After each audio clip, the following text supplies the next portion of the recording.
네, 시청자 여러분 안녕하십니까. 시사토론 원도현입니다.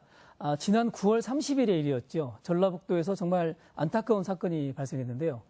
트랙에 치인 2살 배기 어린아이가 제대로 응급치료를 받지 못하고 여러 병원들을 전전하다가 결국 사망에 이른 그런 사건이었습니다. 이로 인한 책임으로 인해서 전북대병원과 전남대병원이 권역응급센터 지정이 취소가 되고요. 이번 사건을 계기로 해서 근본적으로 응급의료 체계에 대해서 시스템을 좀 봐야 되지 않느냐, 제도를 개선해야 되지 않느냐 하는 목소리가 여러 군데서 나오고 있습니다. 오늘 시사토론에서는 중증 외상 소아 환자 사망 사건의 경위를 우선 짚어보고요. 그 과정에서 나타난 문제점과 앞으로의 재발 방지 방안에 대해서 논의해보는 시간을 갖도록 하겠습니다. 먼저 오늘 나와주신 분들 소개해드리겠습니다. 김광수 국회의원님 나오셨습니다. 예, 안녕하십니까. 김광수입니다. 예, 고맙습니다. 김주영 대한의사협회 전라북도 의사회장님 나오셨습니다. 네, 안녕하십니까. 예, 그리고 이 사건 초기부터 쭉 현장에서 보셨는데요. 전주 MBC 강동엽 기자님 나오셨습니다. 안녕하십니까. 예, 그리고 오늘 좀 멀리서 오셨는데요. 조현민 대한외상학회 정책이사님 나오셨습니다. 네, 안녕하십니까. 예, 고맙습니다. 오늘 특히 조 이사님 부산서까지 먼 걸음 해주셨고 김광수 의원님 서울에서 한참 바쁘신 중에 고맙습니다. 예, 먼저 토론에 앞서서 간단하게 하나 말씀드리면 사실 오늘 토론 주제의 당사자라고 볼 수 있죠. 전북대 병원에 저희가 출연 요청을 했습니다만 전북대 병원에서 완곡하게 참여하기 어렵다는 입장을 밝혀주셨습니다. 사실은 공공서비스 측면에서 도민들 모두에게 굉장히 중요한 문제이기 때문에 같이 이 토론에 참여해서 문제를 짚어보고 입장을 충분히 들을 수 있는 기회가 있었으면 좋겠는데 그러지를 못했습니다. 안타까운 마음을 다시 한번 전해드리고요. 보다 조금 더 책임 있게 공공 서비스에 대해서 같이 고민할 수 있는 그런 자리에 참여해 주시길 다시 한번 부탁드리겠습니다. 예, 바로 토론 시작해 보겠습니다. 우선 첫 번째 이 상황이 발생하게 되는 계기가 결국은 이 어린이 환자에 대한 이 처치가 제대로 안 되면서 시작된 건데요. 그 중증 외상 소아 환자 사망 사건의 경위를 한번 짚어보겠습니다. 어떤 상황이었는지 먼저 강동엽 기자님께 9월 30일의 사건에 대해서 좀 경위를 좀 정리해 주십시오. 지난달 30일이었죠. 2살 배기 김군은 그 할머니와 그리고 누나와 함께 집으로 귀가하던 중이었습니다. 근데 그 대형 견인차가 후진하는 과정에서 이들을 보지 못한 겁니다. 결국에는 치이는 사고가 발생했고 이후에 바로 그 119 구급대가 그 이들을 이 전북대 병원 응급실로 후송하게 됩니다. 당시 구급대원의 말을 들어보면은 김군은 자기가 어디가 아픈지를 얘기할 수 있을 정도 의식이 명료했던 상태라고 하거든요. 근데 응급실에 도착하고 나서 한 20여 분쯤 지났을까 거기에 있던 전공의들이 전원을 결정을 하고 다른 병원에 이제 전원 요청을 하게 됩니다. 이유는 이 수술방이 다 찼다는 그런 이유 때문이었거든요.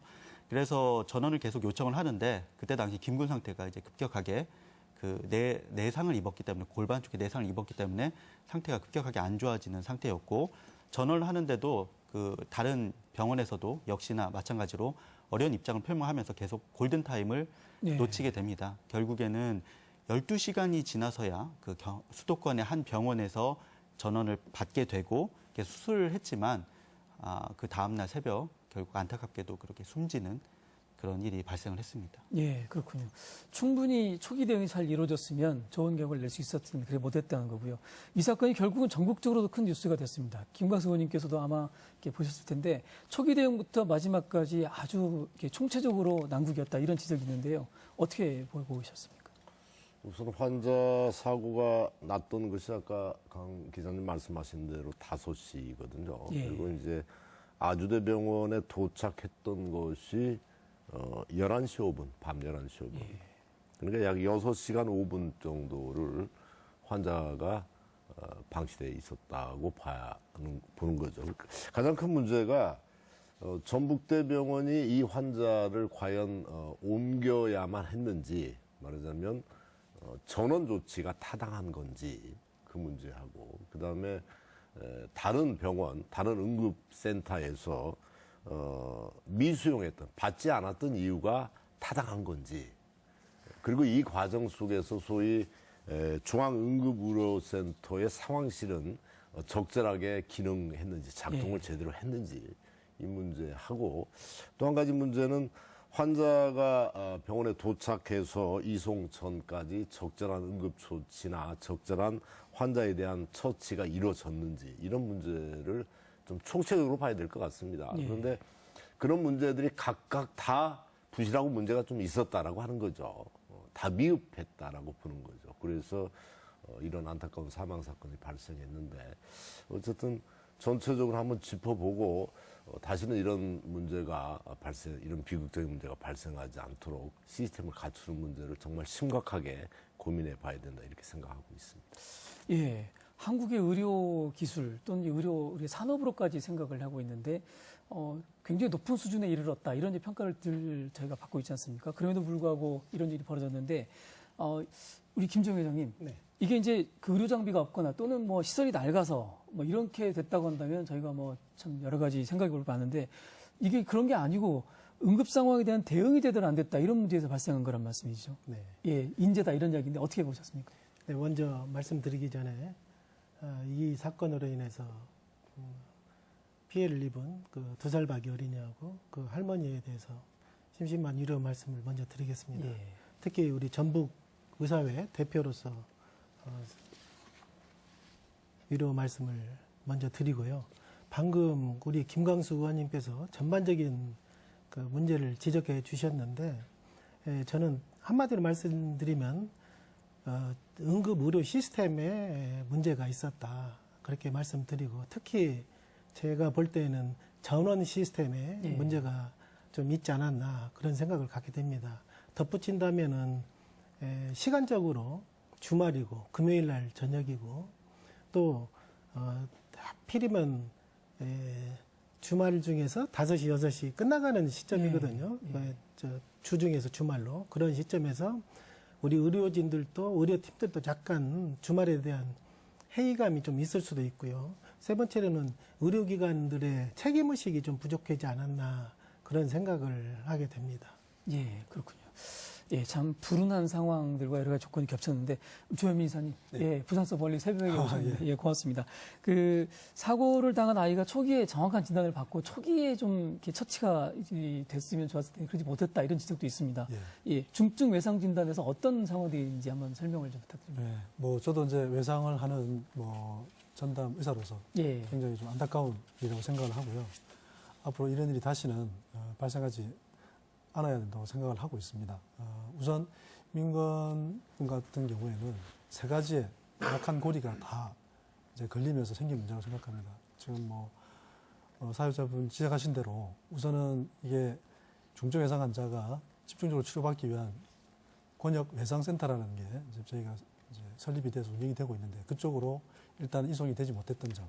예, 그러니까 권역 응급의료센터는 사실 응급 환자와 외상 환자가 같이 섞여 있는 예, 곳이기 때문에 거기서 중증 외상 환자를 가려내고 치료하기는 시간적인 제한이 좀 있습니다. 그래서 그 문제하고 그다음에 처음에 초기에 말씀하신 대로 중증 외상이 아닌 정형외과적인 문제로 판단을 해서 이송을 하기 위한 조치를 했다는 게 이제 그러면서 이제 초기에 대응이 미흡했고 치료가 적절하게 이루어지지 못했던 점. 예. 그다음에 3번째는 사실 소아에 대한 외상은 아직 우리나라에서 경험이 좀 부족한 실정입니다. 그래서 그런 3가지 그 약한 고리가 연결이 되면서 이제 환자가 사망에 이르게 됐고 아까 김광수 의원님도 지적하셨지만은 가장 중요한 부분은 환자를 받은 첫 병원에서 1차 사정, 그러니까 초기에 1차적으로 평가를 하고 진단을 하고 그게 맞는 처치를 동시에 이제 시행을 해야 되는데 그게 부족했기 때문에 생긴 결과라고 생각이 됩니다. 예. 그 개인적으로도 이제 굉장히 불운한 사건이었고 또 응급 이 약한 고리들이 굉장히 허술한 부분들이 중간중간 있는 부분들이 교묘하게 이제 겹쳐서 이렇게 상황이 됐는데 김광수 의원님, 사실 좀 놀라운 게 전원을 결정하고 난 뒤에 전국의 13개 의료기관 중에 연락을 했는데 응급치료를 거부한 곳이 13개였고 그중에 6군데가 권역 응급외상센터다 이렇게 나오면서 상당히 충격적인 결과였는데요. 이 정부에서 운영비를 지원하지 않습니까? 예, 지원을 하는데도 불구하고 이런 기능이 제대로 안 됐다 해서 상당히 비판이 있는데요. 예, 어떤 문제점이 있다고 보십니까? 일단 좀 전에 제가 말씀드렸지만 전북대병원에서 그때 치료 신장 이식 수술이 하나 있었던 것으로 알고 있고 또 하나는 유방암 그 제거 수술이 하나 있었던 것으로 알고 있어요. 그런데 수술방이 사용 중이었죠. 그리고 이제 정형외과 전문의가 그때 부재 중이었고 그러니까 뭐라고 그러나 레지던트라고 하나요? 거기가 이제 근무 중이었고 그래서 여러 가지 이 중앙 보건복지부 지난번 조사에서는 전북대병원이 끝까지 치료했던 것들이 타당하다 뭐 이런 이야기였던 것 같아요. 그래서 미리 일정이 잡혀진 수술 때문에 응급 환자 수술을 할 수 없었다라고 하는 것은 매우 부적절하다. 이래서 이제 전북대병원이 문제가 됐는데 어쨌든 물론 전북대병원이 이제 그렇다고 치면 그때 이제 전남대병원 같은 경우에는 응급 환자 수술이 없었어요.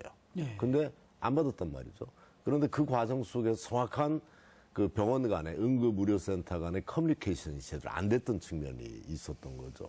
이게 지금 골반이 외부적으로 봤을 때 이게 골반이 망가지고 또한 이제 발목이 미세 수술이 필요했던 모양이죠. 그런데 전남대병원 쪽에서는 미세 수술 부분들로 받아들였던 측면이 있었던 것 같아요. 그래서 미세 수술과 관련된 의료 인력이 없다 그래서 이제 안 받은 이런 부분으로 돼 있는데 어쨌든 그때 전남대병원은 이 수술을 할 수 있는 가용 인력도 방도 있기 때문에 당연히 받는 게 맞았는데 이 교통사고라고 하는 심각한 골반 골절이라고 하는 내상을 당했던 부분들에 대한 정확한 정보가 서로 공유되지 않은 측면. 그러니까 결국은 중앙의료 상황실에서의 조정 업무도 여러 가지 문제가 있었다라고밖에 판단할 수밖에 없고 전북대병원도 이제 정확히 이 상황들을 전달했어야 되는데 이 전달이 좀 제대로 상황 전달이 안 됐다.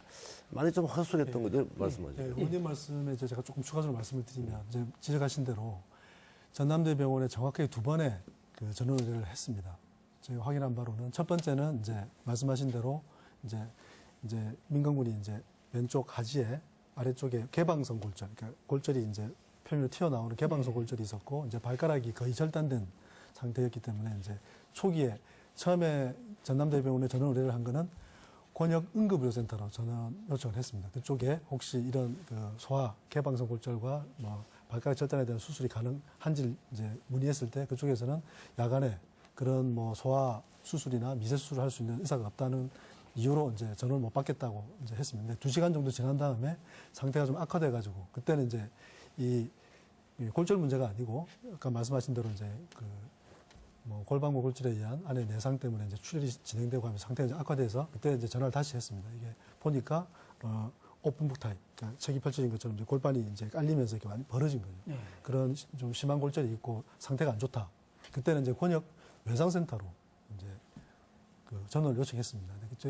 그 당시에도 이제 전원을 요청받고 그런 소아 환자는 우리가 받기 힘들다라는 이제 연락을 받았기 때문에 이제 전원이 거절당한 거죠. 그래서 제가 말씀드리고 싶은 그 사이에 사실은 치료가 적절하게 진행이 됐어야 되는데 치료를 진행하지 못하고 전원 때문에 그냥 쉽게 말하면 전화통에 매달려서 계속 전원 업무만 하다 보니까 환자는 치료가 안 된 상태로 뭐 방치되다시피 하고 그 전원 업무에만 매달리다 보니까 그래서 아까 말씀하신 대로 김광수 말씀하신 대로 그 전원에 대한 구체적인 병원 관전에 대한 그런 규정이라든지 그다음에 전원을 할 때 어디로 연락하면 되는지에 대한 한라인 이런 게 구축이 안 돼 있기 때문에 문제가 생기는 겁니다. 상황은 충분히 짚어를 봤는데 참 안타깝습니다. 이야기를 들어보면 들어볼수록 이렇게 안 될 수도 있구나 하는 생각이 참 들고 너무 안타까운 상황인데 그 가족들은 얼마나 가슴이 아프겠습니까? 근데 지금 이제 그 결과로 전북대병원의 권역응급센터를 정부에서 지정 취소를 해버렸습니다.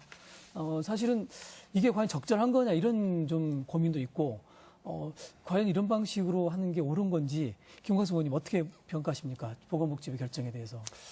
보건복지부는 문제를 뭐 지정 취소하고 중앙응급의료심의위원회에서 결정이죠.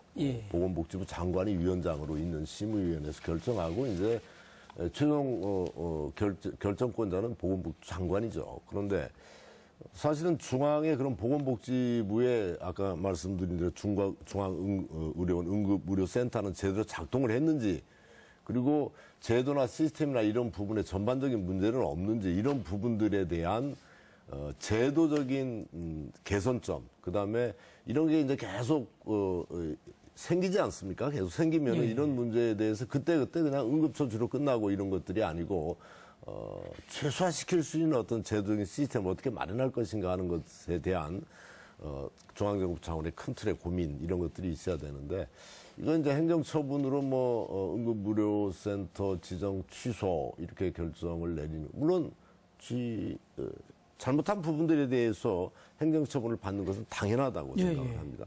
한 가지 이제 오해가 있을 수 있는 부분인데, 지정 취소가 됐다고 그래서 응급의료센터로서의 역할들을 않는 것은 그렇죠. 아닙니다. 하고 있는데, 아까 제가 말씀드린 몇 가지 중앙에서의 지원이 잠정 중단된다라고 보는 거죠. 지금 6개월 지정 취소로 돼 있어요. 그러나 지난번 이제 보건복지부 장관하고 면담 과정 속에서 가능하게 지역의 의료 공백이 재정 지원을 하지 않을 때 생기는 의료 공백이 심각하기 때문에 징벌적인 이런 것들은 당연하지만 그 시스템이 보완되고 고쳐진다라고 하면 빠른 시일 내에 다시 복원될 수 있도록 하자, 뭐 이런 정도의 이야기가 돼 있는데, 일단 중앙에서 이렇게 지역의 어떤 징벌적인 취소만 하는 것은 능사는 아니다, 이렇게 생각을 합니다. 예, 그렇습니다. 이게 어쨌든 제도 전반을 좀 같이 고민해가면서 문제를 하나하나 풀어야 되는데, 일단 뭐 지정 취소하고 그다음 이제 이 대책들이 없는 것도 큰 문제인데, 김정 회장님, 이제 의사 입장에서 보시기에 이 어쨌든 전북대병원이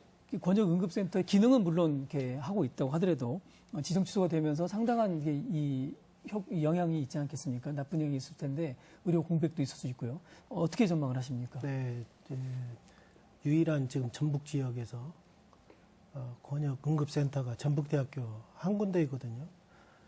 특히 권역 응급센터의 역할은 응급 의료법을 보면은요, 첫째 중증 응급 환자를 치료를 해야 되고요.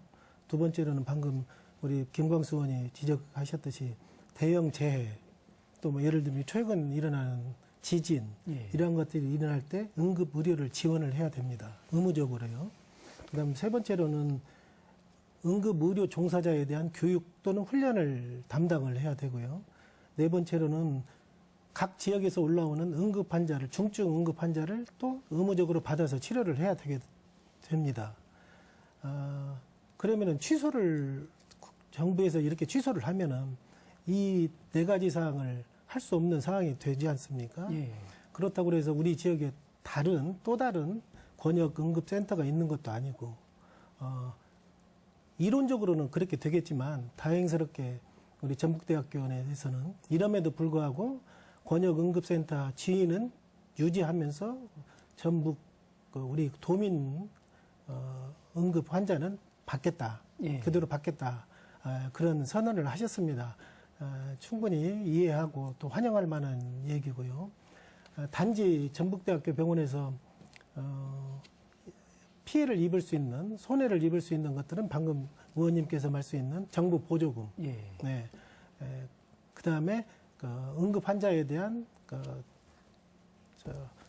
거기에 대한 가산금, 이런 것들이 조금 줄어드는 것이죠.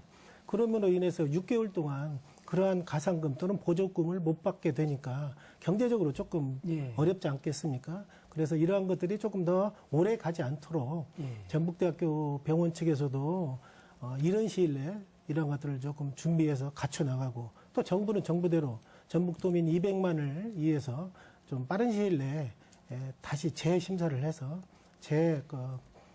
지정을 할 수 있는 그런 기회가 됐으면 좋겠습니다. 이번 11월 다음 달 4일 날 보건복지부 장관 내려오라고 그랬어요.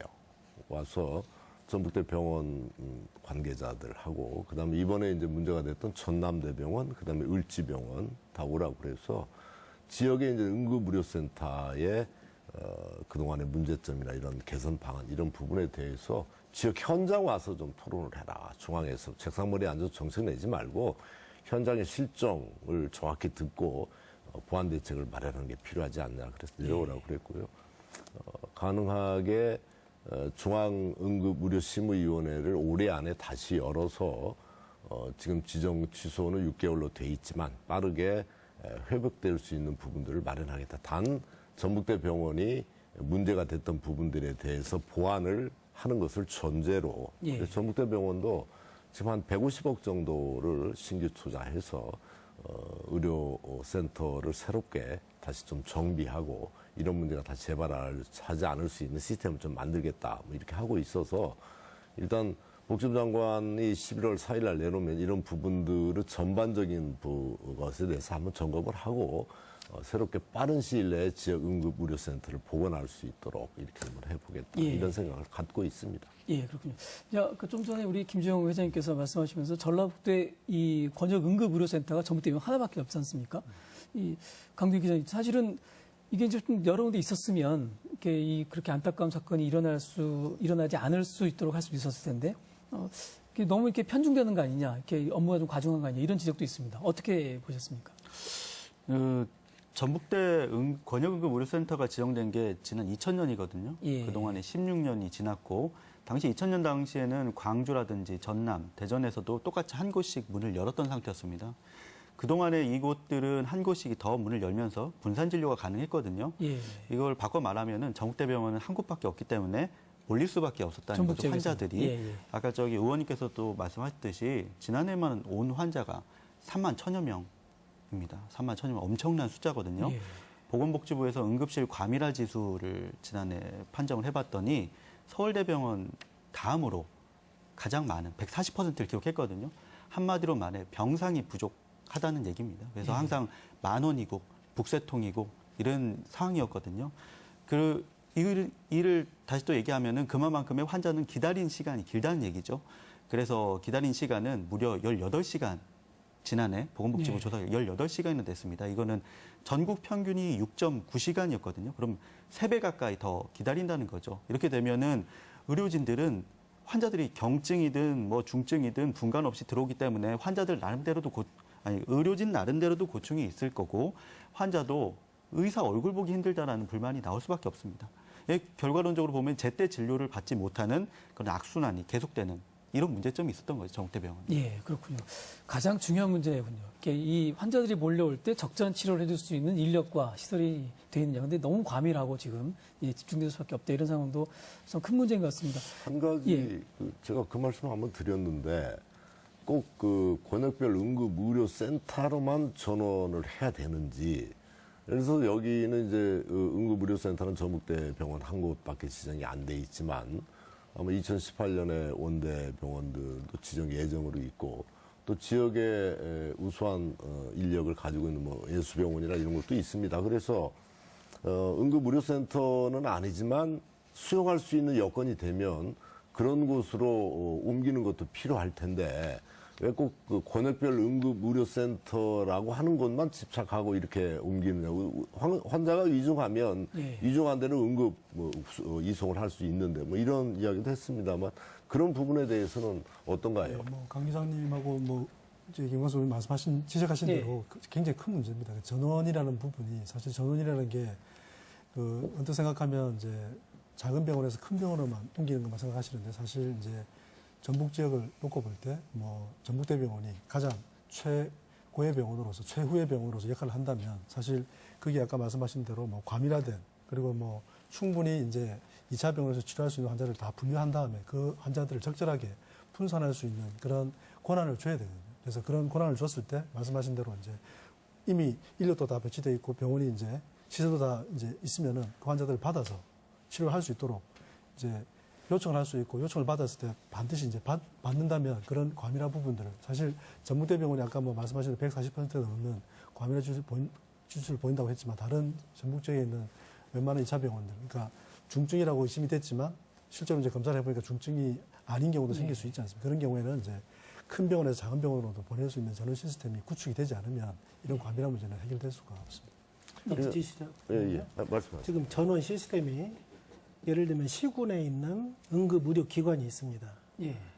그게 이제 제일 1차 응급 환자를 보는 기관이고요. 그 위에 지역 응급센터가 있습니다. 예. 그러니까 조금 그런 경우는 이제 조금 상급 병원이겠죠. 병원급이고요.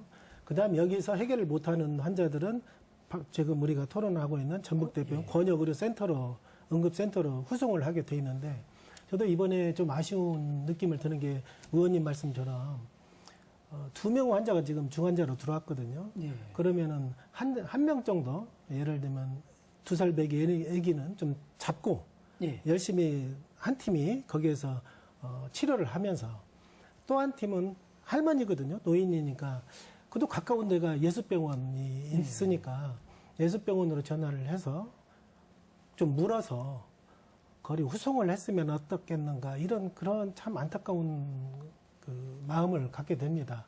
우리 강 기자님 아까 말씀하신 대로 지금 전북대학교 권역응급센터에서 1년에 31,500명 가량을 들어옵니다. 그러면 하루에 100명 가량 되거든요. 조금 그 중에서 5,000명 가량이 중환자입니다.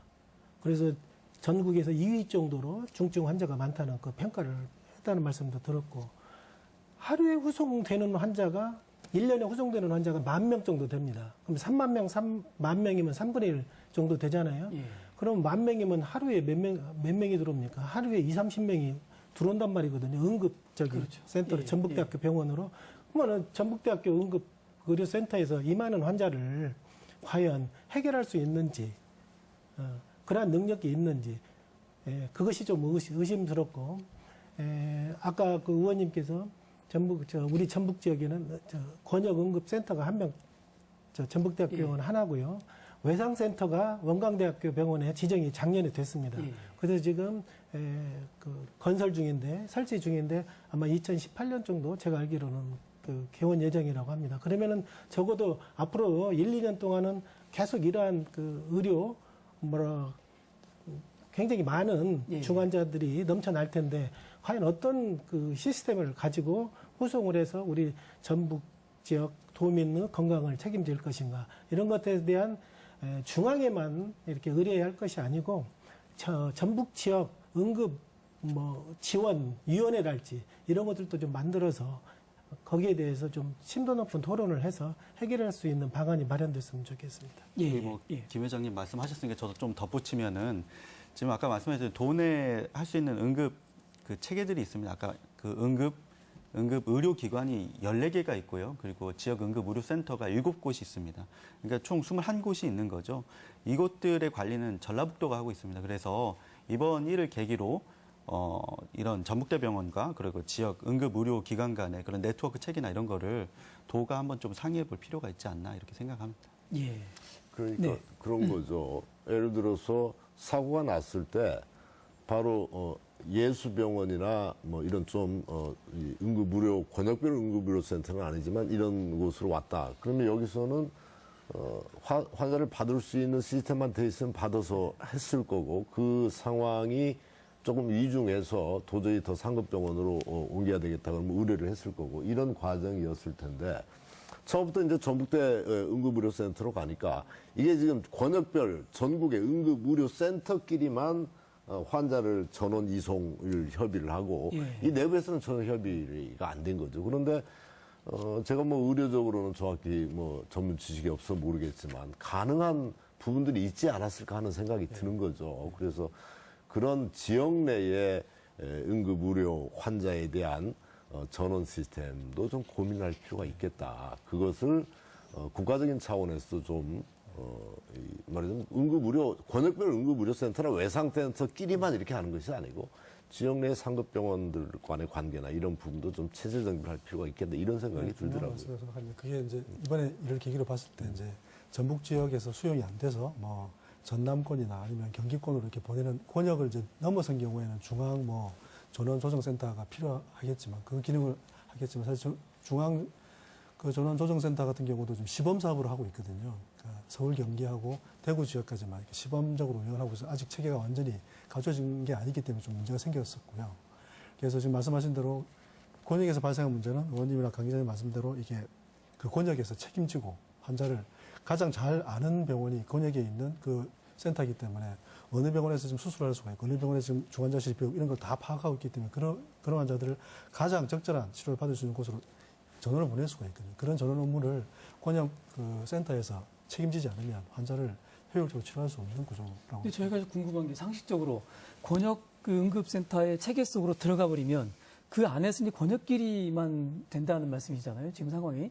근데 그걸 권역 내에 그런 권한이 안 주어져 있다는 겁니까? 그래서 지금까지? 제가 말씀드리고 싶은 거는 이제 권역 응급의료센터나 권역 외상센터 지정이 되면 그 계속적인 어떤 제재만 가하고 계속 규제만 가할 것이 아니라 어떤 권한을 줘서 환자를 예. 적절하게 치료할 수 있도록. 그래서 제가 이제 드리고 싶은 말씀은 그 지역을 가장 잘 알고 가장 잘 치료할 수 있는 길을 알고 있는 센터에서 그걸 이제 전원 업무를 해야지 중앙에서 사실 그 업무 파악이 어렵습니다. 그래서 그렇죠.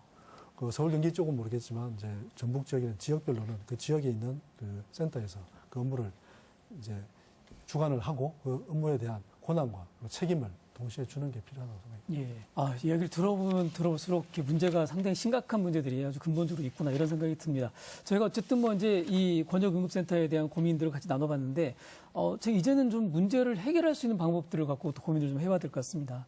먼저 회장님께 여쭤보고 싶은데, 권역응급센터 지정 취소 이후에 전북대병원에서 나름대로 이제 뭐 자구책을 냈습니다. 네. 발표를 했는데요. 어떠셨습니까? 어떻게 평가하십니까? 우선은 저는 개인적으로 그 아주 적절한 그 제안이라고 저는 그렇게 예. 생각이 됩니다. 특히 재정적인 그러한 불이익에도 불구하고 150억을 투자해서 시설 보충을 한달지, 또 진료 전문직 담당 의사에 대한 호출 시스템 예. 이런 것들을 변경을 하고요. 그다음 이송 구급대 및 타 병원과의 연결 협력 체계 강화 이러한 것들을 내세웠거든요.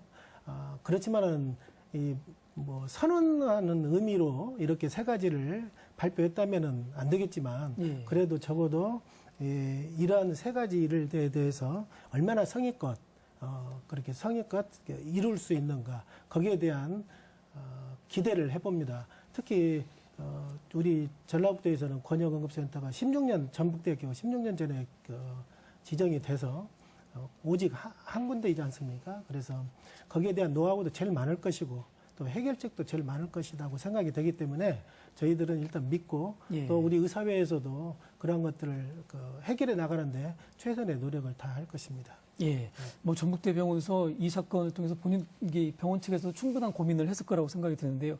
김광수 의원님 이렇게 여러 차례 지적을 해주셨고 또 보건복지부 장관님을 비롯한 이 관련자들을 모아서 이제 전주에서 회의를 하신다 이렇게 해주셨는데 보건복지부에서도 이 상황을 놓고 좀 제도 개선들에 대한 이렇게 이 입장을 냈지 않았습니까? 예, 아까 여러 가지 말씀해 주셨는데 어떻게 평가하십니까?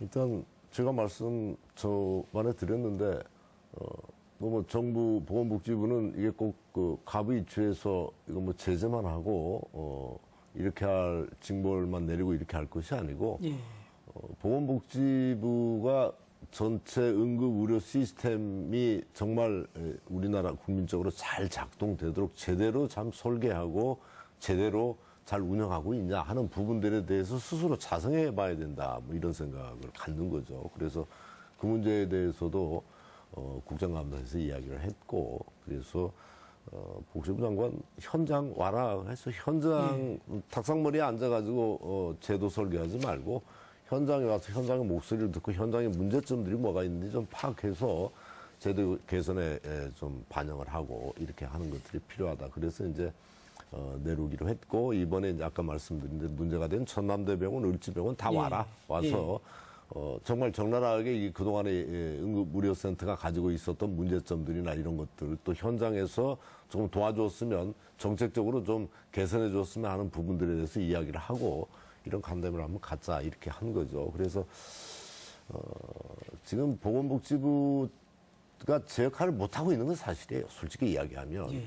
의료체계의 전달체계나 뭐 이런 것들도 여러 가지 문제가 있고 그래서 일단 뭐 이런 것들을 계기로 또 새롭게 제도를 정비하고 현장 목소리를 수렴해서 새로운 보완책을 만드는 계기가 됐으면 좋겠다 이런 생각을 갖습니다. 예, 그렇습니다. 무엇보다도 중요한 게 현장의 목소리를 충분히 듣고 그 안에서 방법을 찾는 것이 가장 좋을 것 같은데 이 현장에 계신 조현민 이사님, 이 외상학회, 대한외상학회에서도 이 상황을 상당히 심각하게 보면서 재발 방지 대책을 내셨거든요. 예, 어떤 내용들이고 한번 설명을 해주시죠. 예, 우선 뭐 저희 이제 외상학회 입장에서 볼 때 과연 이 문제가 전주가 아닌 다른 곳에서 발생했다면 달라졌을까? 제가 볼 때는 크게 달라질 거라고 생각하지 않습니다. 예. 그만큼 이제 뭐 여러분이 지적하셨지만 이제 구조적인 문제가 전국에 다 똑같은 상황이기 때문에 그래서 제가 지금 생각하고 있는 것은 이 민건군 사태를 계기로 해서 이번에 공동조사단을 저희가 학회,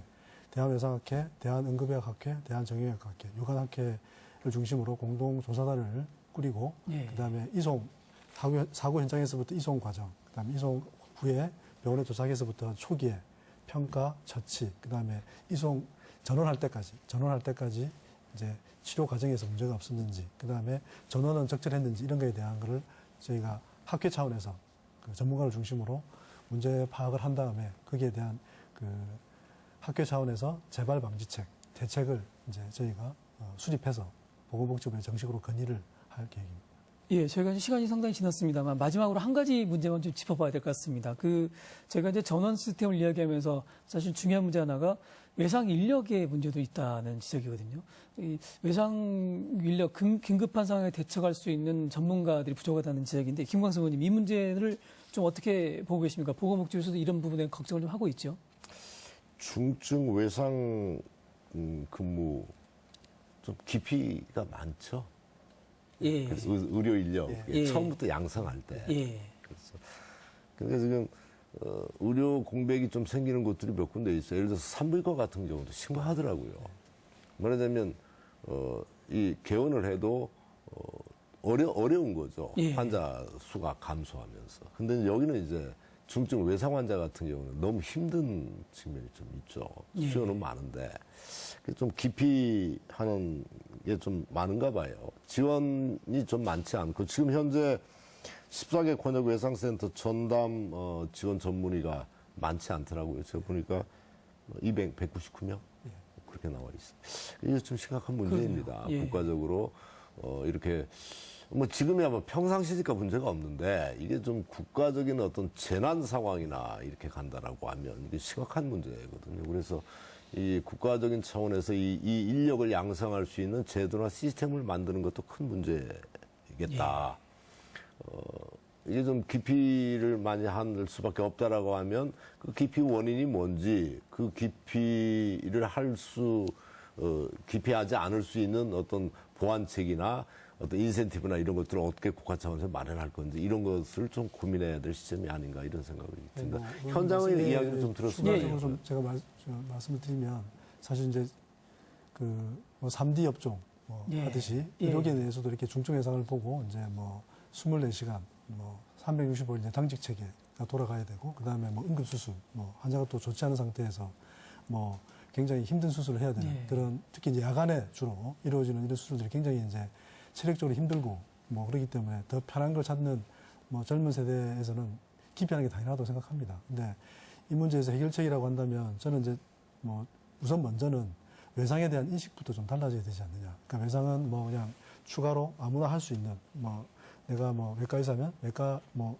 전공도 하지만 외상은 뭐 덤으로 할 수 있는 이런 건 아니거든요. 예. 최소한 중증 외상 환자를 1년에 50명 이상을 본인이 직접 진료하고 치료하지 않으면 그 외상 환자를 치료할 수 있는 능력이 점점 줄어듭니다. 그래서 예. 그런 전문성을 가지고 치료하는 것에 대한 그 의료계 내부에서도 사실은 조금 외상을 치료하는 인력에 대한 어떤 존중이라든지 배려 이런 게 필요한 게 사실 문화적인 그런 이제 성숙이 좀 필요한 것 같고요. 지금 또 의원님 지적하셨지만 가장 중요한 것은 그런 뭐 이 인센티브를 통해서 뭐 이렇게 하는 것도 꼭 필요하다고 생각합니다. 하지만 이제 지금 이제 더 필요한 것은 아까 제가 말씀드렸지만 외상을 하고 있는 인력에 대한 어떤 그 자부심을 느낄 수 있도록 그 사회적인 분위기라는 게 성숙이 되고 그래서 결국은 이 젊은 사람들이 점점 더 많은 외상 쪽에 이제 헌신하면서 지금 우리나라가 부끄럽게도 뭐 예방 가능 사망률이 35%까지 예. 올라가 있는 상황에서 선진국의 10% 안쪽으로 들어가 있는 선진국에 비해 너무나 높은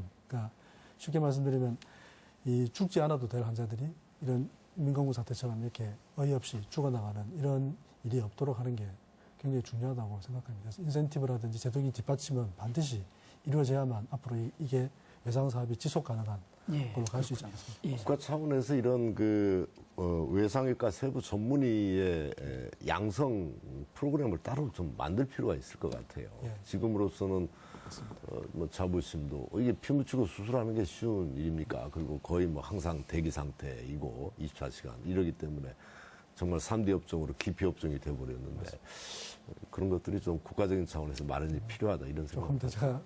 제가 이 소아 중증 환자의 안타까운 사망 사건에 이어서 전북대 이 응급센터의 취정 취소 사건까지 보면서 저희가 여러 가지 문제 봤는데 이제 마무리 말씀 들으면서 오늘 정리해 보겠습니다. 먼저 조윤민 이사님 예. 마무리 말씀 부탁드립니다.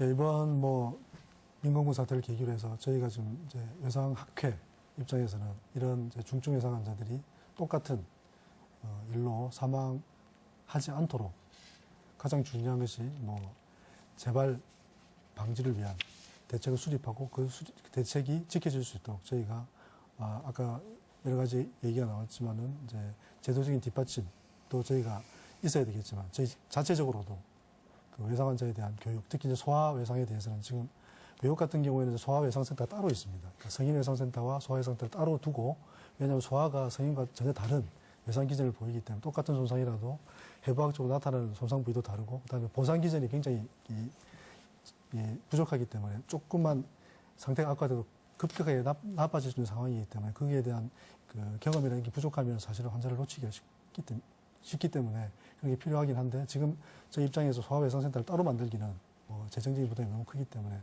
지금 자체적으로 그런 외상에 대한 교육과 그리고 이제 실습을 통해서 그런 외상 환자들이 왔을 때 바로 치료할 수 있는 그런 역량을 키우는 게 제일 중요하다고 생각해서 앞으로 학회 차원에서는 그런 교육과 수련에 좀 더 심혈을 기울여서 이런 일이 발생하지 않도록 노력을 해야 되겠다고 다짐을 하고 있습니다. 예, 고맙습니다. 강동엽 기자님, 마무리 말씀 부탁드립니다.